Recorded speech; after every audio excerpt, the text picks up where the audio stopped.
Hey guys, I'm here live with Justin. I'm Chelsea. If you're on my LinkedIn page, you already know that. I'm the founder of Close. We offer sales solutions and LinkedIn training programs. Justin, I'm going to let you introduce yourself. Yeah. Hi, everyone. I'm Justin. I am a LinkedIn, creator and coach. I help people create content and coach them on how to grow and engage better on LinkedIn. So if that's something you're struggling with, would love to work with you and kind of help you out and help you grow your LinkedIn and become more successful. So, we have to talk to Justin on this LinkedIn Live about his content journey. I ran into Justin on LinkedIn probably a few months ago.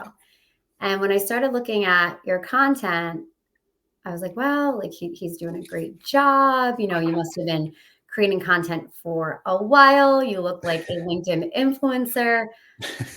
But then in talking to you and reading some of your posts, I realized you actually haven't been creating content for as long as most people who are seeing the success you're seeing. So take us through kind of what happened when you started creating content and why you started creating content. Yeah. Yeah, so I started in April of this year. What happened was me and my wife had our second kid, and I just wanted to be home a little bit more. Thankfully, we were in a place where I could do that. And I came from a staffing and recruiting background. So I did that for 2 years and literally was on LinkedIn all day, every day, like looking for potential, clients and people to fill different positions. And during that time, I literally I don't want to say ran into, but I discovered Justin Welsh and then kind of just went down the rabbit hole that way, Okay. and started just like studying these people and kind of what they did and their posting processes and their styles and their content creation process. And I literally started kind of just studying what these people were doing. And so in April of this year, I decided that I was just going to start posting and kind of doing my own thing and kind of copying what those other people were doing and Mhm. just sharing what I had learned from kind of studying what these other people were doing. So there's a lot of want to say similar content out there, but I try to put my own experience and my own twist on things, and just share how other people can do the same thing. Mm. So in April, you were no longer a recruiter and using LinkedIn to find candidates, right? That was gone. Correct. So what did you first start posting about and what was the point in posting? Was it just to build a brand, a personal brand, get a new job? Yeah. What was it? What was Yeah, great question. So I actually wanted to use it to find a job. It was my first my initial idea for posting. fun? And I really like AI. It's super intriguing to me and there's just so much happening all the time every single day. And so I started posting about that kind of stuff. And if you go back and look, you'll kind of see the evolution of my content and even my from my first post to where I am now. But my whole point in starting posting was literally to attract recruiters, and I started connecting with them and kind of just seeing what would come of it. And so my initial um, idea was to get a potential job from it. But as I started doing it more, I realized that I knew a lot more than other people from those 2 years basically of studying other top Mhm. creators. And so I figured, why not just take what I already know and kind of share it with people? So it went from really AI focused stuff and like, hey, here's a new tool, here's a new, XYZ, which we all see a lot of. Yeah. Um, I mean, depending on your feed and who you follow, but to more focused on how you can use AI to create content and grow personal brand. Mm. And that's where I'm at currently. So when you were a recruiter, were you looking at a lot of people's profiles who are looking for a job, and if they were creating content, did that make you want to use them as a candidate, or like what was your experience on the other side of this? Yeah, definitely. That's a really good question. There I would say there's some people that are very active on LinkedIn, or there's obviously people that are just like posting job updates, which is a large majority of the people that I was looking at of like, hey, I got a new position. But, Mhm. you know, with the LinkedIn recruiter tool, you can kind of see how often people are on and like when they've uploaded their resumes most recently and who's, you know, open to work in these kinds of things, which you can also kind of do with the regular LinkedIn, but it's much more in depth. um, and so it was definitely, if there were people that were active, that was great, but the large majority of people just aren't, and you're kind of going based on their job experience and how it matches closest to the profile that, or the job that you're trying to fill. So when you were now posting a little bit and you're still in the process of this point looking for a job, was it working? Were recruiters reaching out to you because they were seeing your posts and you were doing a connection request campaign? Yeah, it Or did was. So not? I will say it was, I, because it changed so quickly, I only did it for about a month of like, I'm going to use this to try and get a job. And I kind of very quickly switched over to like, I'm going to try and coach people and help Mhm. and teach people. So I don't want to say it wasn't successful, but my my goal kind of shifted, so I wasn't as focused on that, but I still connected with a lot of people. And I think just my, like, I don't have a very technical background, so trying to kind of get a technical job in AI was obviously a little bit of a stretch for myself. But now since I've started posting, like, I've had several opportunities to work with different like companies, and it's turned into kind of what I was hoping for, but in a different way. Mm, So it has worked out, but it's a little bit different than what I was going for. yeah, absolutely. For me, it's funny because I started creating content 4 years ago. Wow. And I always say, like, obviously I own a company, but I'm job curious. Like, come on, people approach me Who's with not? something, like, I'm a fractional CRO. I've been one for years. Like, is there a really good CRO position here in New York City that I'm qualified for? I don't know. Like, let's talk Yeah. numbers.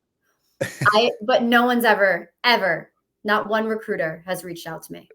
Yeah. Isn't that It's strange? it is weird because you think like that's the whole point of like LinkedIn, right? It's like people Mhm. go on there. I mean, typically the average person thinks of LinkedIn still as like a job board, basically, right? Like you go on to try and find a job, and if there's people who are more active, why wouldn't you reach out to them? But the fact is that there's just not a lot of people that are, and I think the people that are creating, I don't want to say it hurts you, but they're gonna obviously look a lot more intensely at what you're doing versus somebody who's occasionally posting job updates. So when you're putting everything out there, they're obviously gonna be kind of going through it a little bit more and seeing how it aligns with maybe what they're doing or maybe what the company mission or goal is, Wow. and kind of looking at it with through that lens versus like, oh, this person has experience. Mm, Because you are still hiring a person, and you want them to represent, you know, your company well, your business well, whatever it may be. I should stop calling people douchebags then in my phone. That It way, is something I think about even when I'm like commenting on somebody's post, I'm like, hell yeah, or something like that. I'm like, I maybe shouldn't say that, or shouldn't say damn, or something like that. And I very much look at it from that lens because that's my Mhm. background. That's funny. So for me, I am a New Yorker through and through. Yep. And it is my personality, right? I would never comment that someone's a douchebag under a comment. Right. But in my post, like I'll say things, right? Like Yep. bullshit, like I did say I thought someone was a douchebag talking about a story. Yep. But I have a company. So like that's why I have a company, right? I could Right. Right. lot. Like Yep. that's probably Exactly. no one reaches out to me too. Like I'm not really exactly a hireable person. I kind of beat my own drum. But when I was creating content, I'll tell you the biggest mistake I made, and I'm so glad to hear that you didn't make it, was I pretty much just created content that I thought was good. And Mhm. I'm a salesperson, like, I'm a revenue Yep. person. I'm not a marketer, I'm not creative, like, Canva, yeah, I could use it, but it's just not, like, I'm just not where my skill set is, right? And, like, Yeah. even marketing is not sales, so creating content is marketing, Right. sales is outreach. The outreach side, I Absolutely. was crushing it. I had been using LinkedIn for outreach since 2010. Wow. And then in 2013, I used it even more so, saw a lot of success. And then by 2017, I was full on with LinkedIn, creating my LinkedIn Accelerator training program, starting to teach people how to use it for outreach, generating well over $1 million worth of closed deals from it. So I'm like, yeah, LinkedIn's my thing. I got it in the bag. But then there was this other part that was content, right? So when I dove Mhm. into it, I kind of just was like, let me share my knowledge, right? I know all Right. this stuff. So I started doing that and it flopped over and over again. I spent thousands of dollars, hired social media agencies. They failed at it as well because, as you know, there's a very specific format and a specific Mhm. way to write copy and create content on LinkedIn. And if you don't do it, you will fail. So instead of imitating other people, I spent years just trying my own way. Mhm. And it's the biggest lesson. So if you are going to create content, find a few people like you found Justin Welsh. I found like Laura Acosta, Yep. Yep. All follow all those people. all these people, Luke right? Matthews, Matthews. Jasmine. Yes. And just look at their posts and emulate it. So you're not Mhm. copying it, but you're looking at the format and Yep. you're creating formatting exactly like them. So your words will be different, but Mhm. your sentence structure and the way you write is the same. Once I started doing that, it took off completely, night and day. Yeah. And then I stopped doing it. I was doing more video. I started doing more image posts Mhm. with text, which leads me to my next question. So a lot of people will say, oh, you're just successful on LinkedIn because you're a girl and you post pictures of yourself and you're somewhat attractive by societal standards. So then I point them to guys like you and Ryan Musselman, I think that's how you say it, Yep. like a bunch of other Love guys him. um, Yeah. that, are also like pretty attractive, I will say. But you're men, right? So Yep. you don't have like the pretty girl thing going on. Yeah. Speak to me about being a man and a creator and like please debunk this myth that the only reason like someone like me is seeing success is because of the way I look. Yeah. I think it comes down to value and everything, right? Mhm. So obviously, like, the stuff that you're posting, like, very valuable. I mean, like, videos that you post, every post that you make has some kind of value in it, whether it's like, "Hey, comment this to get this," like, we did that with the LinkedIn outreach, I think is probably the most recent one that you did. That was great. I loved the video. I learned a lot from it. And so, like, it all comes down to value, right? Like, I'm not posting selfies. I'm not somebody who's like, I just don't feel comfortable doing it. Like, but that's just me. So Mhm. everything that I try to do is still based around adding value. So I put a lot of time in on carousels, which take quite a bit of time, but for Mhm. me, those always do super well. Like, I know I'm gonna get a lot of followers from it. I know I'm Okay. gonna get a lot of comments, but it still has to be something that's valuable, not like, don't just put memes in it. Sometimes I do because 'cause I'm just like, "Ah, screw it. Like, let's No, have it's fun really today." good. Can we pull one But up? I wanna pull one up so I can yeah, say go for it. I'm trying to think. I'm gonna do it here on StreamYard. I can present It it. was one of my more recent ones here. Are you able to Um, present or only am I on here? Let's see, we're using a tool. mm, I might be able to. Let me see Okay. here. So funny because I thought you did share images of yourself, but I do occasionally, but not like, there's not some people that post like selfies all the time, and like it Luke works for does a lot. them. Luke does a lot of selfies. Ryan, that guy Ryan does a lot of selfies. Yep. But you use, Um, yeah, your see like your Canva game is top level. See, but Here, I'll present. I did I enjoy I had a little bit of marketing experience, but this was before Canva even was like really a thing.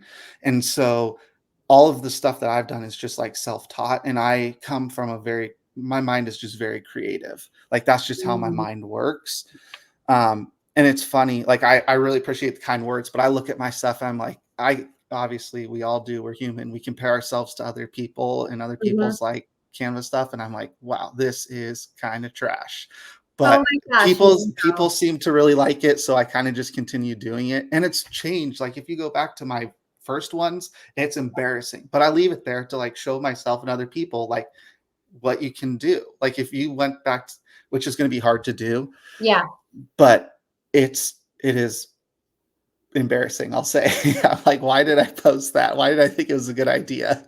I feel the same way. So I actually did a post about this where I talked about what I do when I look at Mhm, someone who's I'll find someone like you. mhm, And actually, I think I have done this with you. So mhm. I take a creator like you. When I see them post something like, I reached 20,000 followers in 6 months, I'm like, what? How? So I scroll all the way to the bottom and Yep, I'm like, bullshit. 6 months? I'm like, yep, no way. There's no way.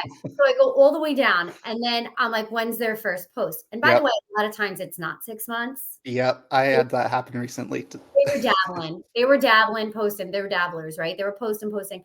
And then, yes, maybe 6 months ago they went all in, but there were some posts typically before that. But let's just say there weren't. Mhm, I look at what they were doing in the beginning, and then mhm, I look at when that shift happened for them. And yes, what I do see it more with pretty attractive young girls, right? Girls in mhm, their 20s, they do the selfie thing, they start to realize mhm. that works, and then they Yep. have the formatting right, and they do write something of value. So that comes together. But I love doing it with guys too. But in my post, I said to people like, "Don't do it to me because it's Mhm. that cringy."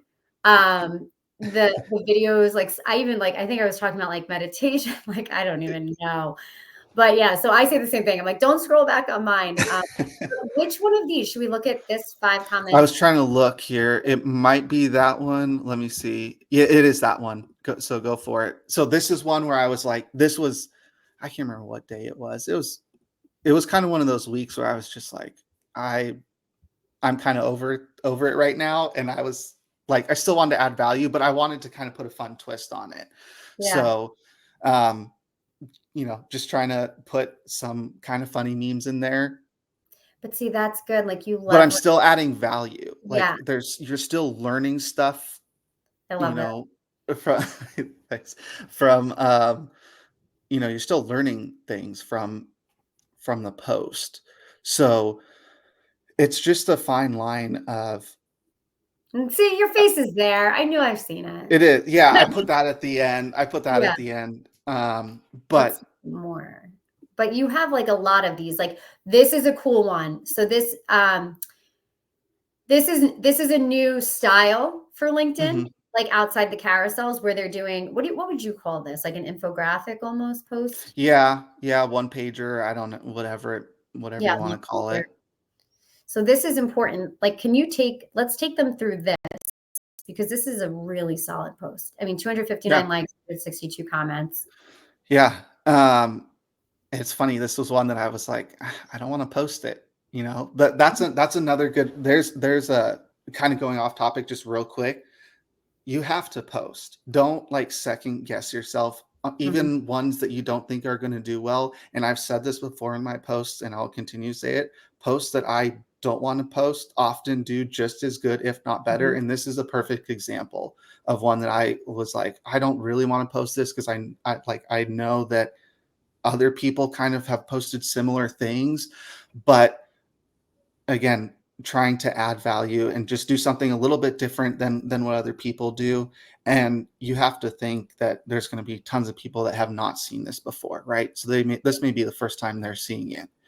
um, Anyways, getting back to the post, so formatting, like we talked about a little bit ago, is one of the most important things you can do. Yeah. So this is an ideal kind of post, and some people will hate on it and say, oh, formatting is what's killing LinkedIn and blah blah blah. But you're if you are writing a super text heavy post, it's just going to get skipped over or not read or whatnot. And if you're trying to grow, then you have to do something like this, Yeah. um, and add value within it. So obviously, like, a hook is the most one of the most important things, because if you don't have a good hook, it's the rest of the content in the post doesn't matter at all. So, your hook should be either a bold statement, a question, or maybe something a little bit contradictory to try and get people's attention, or include a number too. Sorry, just forgot that one. And then your rehook is the next line below that, which is basically you want them to click see more. So if you were to go back and collapse this post, that Yeah. would be, right, see right there. And this is different It's on a see, computer than a phone right, too. Yeah. right. But I always try. So I also use a tool for that, so I know what it's going to look like on both, Yeah. or even on tablet format. But the goal is to always have a great hook and then a rehook to get them to click see more. Mhm. Um, and then obviously another very important thing is line breaks, because when you get into that text heavy, multiple sentences back to back, it's just so difficult to read and follow. And there's some people that still do it. And I'm just like, can just, press enter between the periods and just space it out a little bit more, because it's much easier to read. And most people skim on LinkedIn. So that's another reason Mhm. to try and break it up. Um, and then the ascending and descending lists are just to make it a little bit more visually appealing. Mhm. You don't have to do that by any means, but it's kind of just fun to do sometimes. So that's why I put that in there. The listicles, numbers, arrows, whatever it may be. Again, kind of using the descending there, or sorry, I guess it would be ascending, um, numbered lists, and then always just keeping everything as simple as possible. So many people overcomplicate things, but the more simple it is, the easier it is to understand and digest, and it just makes it easier for people to engage or want to engage. And then you always need to end with a call to action or a CTA, whether it be a PS or a comment this or repost or whatever it may be. That's kind of what you want to go for in the ultimate format there. Yeah, this is so helpful. I love how you said comment loser. Yeah. Um, I did honestly, because yeah. specifically I wanted to see who was reading my posts, like the whole thing. And did they And comment that's why I did loser? it. There were probably between 5 to 10 people that did, and they loved it. Yeah. But I do that sometimes too, just kind of throw something wacky in there to see who's actually reading it, just because I know that most people aren't. And so it's always funny to get like, you know, see people's reactions. There's one post I did a while back that was just completely sarcastic. And I think people only read like the first line because they were like, I love this, or like, this is the Mhm. greatest. And I'm like, if you read the whole thing, it's 100% sarcastic and just a total joke. Mm, But that's it's another reason to think about these things. absolutely. And how long does it take you to create something like this? Um, it depends. Obviously, like there's different tools that you can use. Mhm. Um, are you talking about the post itself or the Canvas side? Because the Canvas side always takes the longest. The post itself I can probably do in 10-ish minutes, 10, 15 minutes, but the Canvas side is probably a carousel can take me, it's gone faster, but about probably 2 hours, 2.5 hours. Mhm. This one probably took me about an hour to do. Yeah, so it's funny you talk about that. Let me stop sharing. But guys, check out Justin's content. He's awesome. Like I said, he's like the king of carousels. I Thank am you. not the queen of Canva. So I'll write witty stories and posts, and videos are my thing. Mhm. I have to hire people for Canva. I just can't handle But it. all your stuff is good, like, it adds value, kinda like Yeah, what we were going back to. It's like, it really it's just you need to be adding value, and that's really all that matters. I still recommend using some kind of image with a post, hmm because if it's just a text post, like, I can't tell you how many times I've been scrolling and almost skipped people that I follow, like, and want to engage with. Sometimes they don't put an image, and then I almost skip it. So, it's just really something that you use to kind of grab people's attention, whether it's a selfie, an infographic, whatever it may be, just try and use some kind of image. and the images of guys, like I do need to stress this, like middle-aged men, I use images of them too, people resonate with faces. The algorithm Mhm. resonates with faces. People want to connect with each other. So it's not, it's really just about, I know it's uncomfortable, but putting yourself out there, it Mhm. works. I can even tell you, Justin, if you started posting more selfies, Yeah. sprinkling in one or two a week, like I'm just gonna say it, you would see even more engagement. Um, I did. I'll start doing that. I don't wanna say uncomfortable, but, like, I'm never gonna pull out my phone and just, like, take a selfie, you Yeah, know? you gotta do it. If You somebody gotta, takes a picture of me, then I'll post it, but okay. it's more authentic.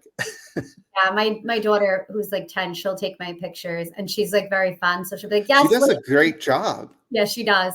She'll be like, Really slay good. queen, sell me queen. Like, you should hear how these 10-year-olds talk. Like, give me that rose. And I'm like, all right. But when yours are older, maybe you could Yep. segue into making them your photographer. There we go. Yeah, I mean, I do still take the selfies, but so when coming back to content, because you mentioned AI, you and I both, right? Like we use, I think, similar tools. So Mhm. Magic Post, Supergrow, Chat GPT, Perplexity. Mhm. I mean, there's like a million. I've used Jasper. So, and you just did a post on Skype. What? Mhm. Tell me a little bit about your experience with AI, and then I'll tell you what I think about AI and creating content. Yeah. I think the biggest thing that people hate on for using AI is just like it's just generic content or it all looks the same or you can tell when it's written by AI. And yes, you can if you're just copying and pasting, but if you know what you're doing and you know how to use it, then you would never know. Like I use AI for every single post, but what I do and how I edit it and I add in, you know, personal stories a little bit and you can use AI to write personal stories and format it and everything. Like there's ways to do it. It's just how are you like if you're reading a post or an output from AI, read through it and say, is this how I would say it? And if not, you need to go back and edit it and make it very personal to you and um, just look at it through the lens of like, is this how I'd say it? Read it out loud if you have to, whatever it may be. But I mean, I never just copy and paste. I always go through, I read, I don't want to say heavily, sometimes heavily edit depending on what the output is. Or sometimes I'll just go back to the drawing board and say, this isn't good enough. Or I'll take snippets of it, whatever it may be. Like there's ways to still get good AI content and make it not, I don't want to say not recognizable, but it looks a lot more personal and like a human actually wrote it. Mm, that's good feedback.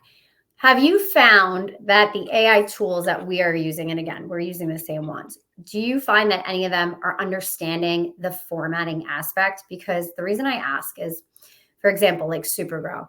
Mhm. I uploaded 40 posts into Supergrow because there's two versions. There's the templates. So you can, Mhm. so I have all those in there. Okay. Right. And then I put like my writing style Yep. with my posts. And then I'll write something, tell it to generate a post. And the formatting is absolute shit. Like it does Yep. not have a hook, a rehook. It's going, the one thing is like, obviously we know this, but in LinkedIn, that first line cannot wrap around. It's got to be 5 to 8 Right. words, 5 to 8 Mhm. words. You can't have a bunch of just sentences wrapping Right. together. It doesn't work. Magic Post does a better job of that. Yeah. Like I can put in a template and it'll spit out something somewhat close enough to where I could tweak. Mhm. So writing, yes. Uh, Format, no. What's your idea on the format for AI? Format is probably one of the things that you have to edit the most, I would say. Yes. I do think so what I do is I think Scripe has really good some of the better, like, formats, outputs that I've seen, Okay. and they're gonna be adding more features to it that will allow you to add in, like, "Hey, I wanna have this many," like, "this many numbered points or this many bullet points, and I want it to be" it's gonna be much more, um, customizable, I guess, is the best way to say it, Mhm. and then Magic Post, I like to use for for formatting, obviously, but I will take like posts of mine that I like and just use it as a template, and then I Mhm. will put in whatever my new thing is, and it just mimics that almost exactly. So it's already in a style that I know I like, or in a format that I know I like, and then it's kind of just about, okay, sometimes again the outputs aren't great, so you got to go back in and edit everything or some things and make it just a little bit different than whatever your original input was. Mm, um, I think that they all have their different strengths and weaknesses, like, correct. that's the biggest thing, and you have to know what your end goal is and kind of what you're going for, I think. Yeah, and like the good thing, so like exactly strengths and weaknesses. Magic Post does a better job, I think, with the formatting and writing the post. But then Supergrow gives you the option to see how it looks on a cell phone, tablet, and a computer. So it's like if you could just have it all in one, maybe. Yeah. And I haven't, and I actually have to check out Skype because they contacted me. Hmm. Um, Maybe Skype is that answer, but you can't just create content right now solely Hmm. using AI. And the hardest part for someone like you as well is that you're creating content that's very creative. So the carousels, the one Yeah. pages, right? These visual things. And I don't see AI being there for that quite yet. Have you found tools for that have helped you with like the carousels? Not as much. I mean, there's obviously great ones for just like creating presentations and things like that. But from a carousel perspective, I haven't, I haven't come across anything that is as customizable as I'd like. I know Supergrow has, they have a carousel option. Scripe has an option for that. But it's just not to my standards, I guess, or like how Mhm, customizable and personalized I'd like it. mhm, If somebody comes up with like, "Hey, input your templates here," and then like, this is my typical format of what I use. This is, just upload the blank pages, and then it kind of puts in the information. That would be fantastic. But I haven't seen that quite yet. I think that it will be something that's done soon though, because so many people do create carousels. mhm. So I imagine that that'll be coming up pretty soon here. Yeah, I haven't actually played with the Supergrow carousel feature, although I should. My carousels haven't always performed that well, so that's why I haven't done a ton of them. There Yeah. was a period in time where the carousels were very important, and again, Hmm. I think we've shifted to where you're seeing a lot of success. Not everyone is. That one pager Hmm. is doing really well. So I guess we could wrap up, but when it comes to content, I think we need to stress like why it's so important. So for me, like when I try to explain this to B2B companies, I tell them Gen Z, millennials, they make up over 60% of the buyers today. Hmm. And these buyers are 70% through their decision making process before they ever will speak to one of your reps. They consume at least 13 pieces of content. That content is going to be on a platform like LinkedIn if you're a business. You're not going to be Yeah. on Facebook and Instagram. So that's kind of like my spiel, right? And then on the personal branding side, like that's super important. You need a brand as a Hmm. company, you need brand ambassadors. Your employees should be brand ambassadors for you on LinkedIn. Why do you feel like it's really important for people to create content and specifically on LinkedIn? Yeah, I think there's a couple reasons. Obviously, like, it's still one of the most organic places that you can grow, because a lot of the other platforms are just like so oversaturated that Mhm. it's really hard to kind of break into. And we're seeing people coming from like Instagram or Twitter and coming over Yeah. to LinkedIn because they're kind of seeing that trend and seeing that shift. And especially now with videos being added in, I think we're going to see a lot more of that. But it's just so important to get your name out there. Again, even if you're just looking for a job, like, I know we kind of said, earlier, like, hey, it's maybe not the It best doesn't work. best Yeah. thing to Yeah. do, but like you can still create opportunities from it. So maybe it's not Mhm. necessarily a job, but there's other partnership opportunities, there's collaborations, like there's so many different things that you can do with it. So it's just really about getting your name out there. When I first started posting, obviously like nobody's going to know who you are. It's going to take a little bit of time, but just by being consistent, connecting with people, and engaging, having conversations. I can't tell you how many Zoom calls I've had with people or Google Meets, just because I just want to get to know them, because you never know what's going to come from it. Maybe nothing, but you never know. Um, and it's just, you just have to start creating. People need to know like you're active and that they can learn from you. And it's just a way to, if you're a business, absolutely you have to be creating content, because nobody people will be able to find you much more easily. They're going to come across your stuff one way or the other, whether it's from somebody they're connected with, commenting and then popping up in somebody else's feed, whatever it may be. Like, you have to be creating content. And that's why we see so many people on Instagram doing paid ads, or Yeah. TikTok or whatever, right? Like, people know that creating content is the way to sell to millennials, Gen Zers, whatever it may be. Like, that's the way to do it, is through content. And I think even like the way that Gen X and boomers are purchasing is changing. Like For they're sure. definitely consuming more content, doing their own research. And you just need content for them to consume. You need to have articles, you need to have posts, social proof, testimonials, case studies as a business. Hmm. So it's just really important. Justin, this has been awesome.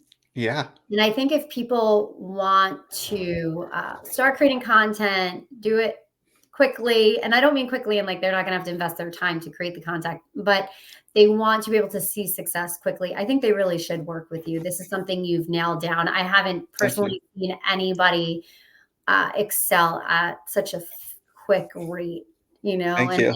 and you're doing it solely on your abilities, right? You're not just doing Yeah. it because you have a huge platform on Instagram or like No. you're influencing somewhere else, right? Or you're some like hot 18-year-old girl, right? Like you're truly mastering LinkedIn for the right reasons. So people should definitely check you out.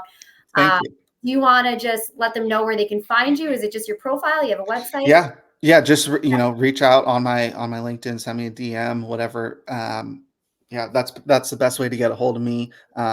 And I'd be, happy to work with you, help you grow your LinkedIn, whatever your personal brand, and get you to a point that you're, able to generate business from it. And that's what I'm here for. Awesome. Well, thank you, Justin. And thanks, guys, for listening. Have a great day and go check out Justin's profile. Thanks, Chelsea. Take care. Okay. Bye.